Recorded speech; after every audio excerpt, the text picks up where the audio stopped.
So perfect for a lot of meals, perfect for ribs, is Franklin's from Franklin Barbecue in Austin, Texas, the great state of Austin, Texas.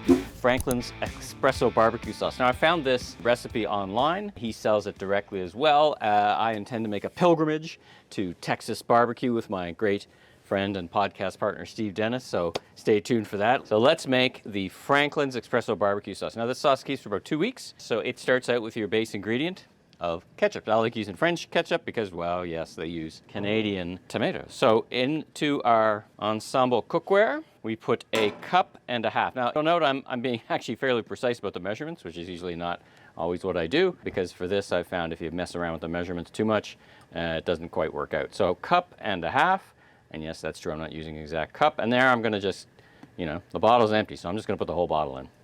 Okay, so I'm not starting off with the measurements being exactly precise, but pretty close. Next, in goes 1/4 cup of dark soy. What is dark soy?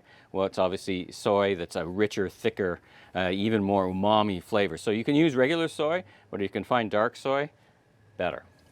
Then we put in a tablespoon of garlic powder, a tablespoon of onion powder, and 1/4 cup of brown sugar. In it goes. Okay, next to that, we're adding apple cider vinegar, 1/2 cup, and a 1/2 cup of white vinegar. There we go. Perfect. Done and done. Now let's whisk that up and bring to, not a boil, bring to a good simmer. And then once you do that, the next step is then you add the espresso. So the espresso doesn't go in now. You let these ingredients come together. Let's now move it to the back where the heat is on this cooler day.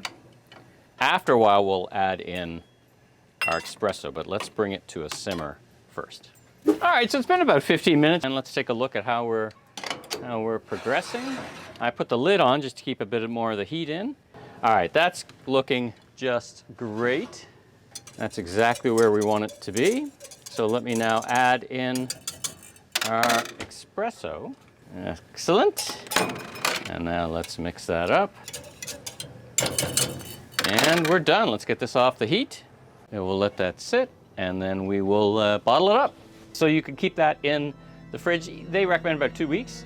I've kept it in a little longer. For sure has to be refrigerated. For sure has no preservatives, as you've seen. So it's here to be used. So there you go. Franklin's Espresso barbecue sauce.